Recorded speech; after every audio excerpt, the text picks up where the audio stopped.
We like to think that if we live in a civilized country, that we are safe. We think that if we have passports, if we speak the language, if we contribute to the economy, then the hatred of the past can't touch us. But history tells us that civilization is a thin mask, and sometimes that mask falls off. Let me take you back to the year 38 CE. The place is Alexandria, Egypt. Now, forget the pyramids. Alexandria was the New York City of the ancient world. It was modern, it was sophisticated, it was the intellectual capital of the Roman Empire. And the Jews, they weren't outsiders. We were actually the elite. We have lived there for centuries. We were philosophers, generals, merchants. They spoke Greek. They attended the theater. They felt completely at home. They thought that because they were Alexandrians first and Jews second, that they were protected. But in the summer of 38 CE, the governor, a man named Flaccus, decided he needed a scapegoat. He didn't use an army, he used a mob. He whispered a lie that has been repeated for 2,000 years. These people, they aren't really one of us. They are a state within a state. And overnight, the Paris of the ancient world turned into a slaughterhouse. It happened fast, so fast. One morning, the Jews of Alexandria were citizens. By noon, they were aliens. The mob, the same neighbors they bought bread from, stormed the Jewish quarter. They burned down the synagogues. But they didn't just burn buildings. They wanted to humiliate. The historian Philo, who was there, tells us something chilling. He says the mob didn't just kill.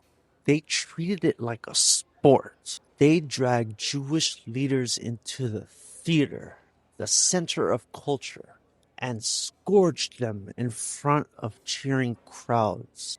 Why am I telling you this? Because the Jews of Alexandria were in shock. They kept asking, how? We are neighbors. We are peaceful. We are just living our lives. They didn't understand that to people consumed by hate, your innocence doesn't matter. Your very existence is the provocation. So, fast forward 2,000 years to another beautiful civilized city on the water, Sydney, Australia. It's Chanukah, the Festival of Lights, a holiday that is literally about bringing light into the darkness. Rabbi Eli Schlanger is there. He's a Chabad rabbi, which means his entire life is dedicated to loving other people. He's a father of 5. He just had a baby boy 2 months ago. He is at Bondi Beach organizing a celebration, Hanukkah by the sea. It's the ultimate symbol of Jewish pride. We don't hide in basements anymore. We light the menorah on the beach, under the open sky. And just like in Alexandria, the civilization crumbled in a second. Terror came to the beach.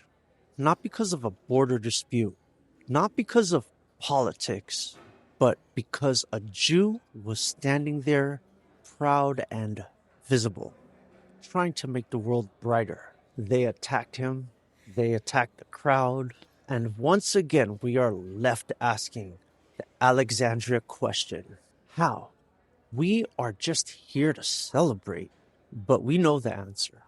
We have known it since 38 CE. So what do we do? In 38 CE, after the pogrom, the Jews of Alexandria didn't leave. They didn't stop being Jewish. In fact, Philo led a delegation to Rome to fight for their rights. They stood taller. And today, the enemy wants us to be afraid. They want it. They want us to take down the menorah. They want us to stop wearing the kippah. But they don't understand who we are. We are the people who light fires in the dark.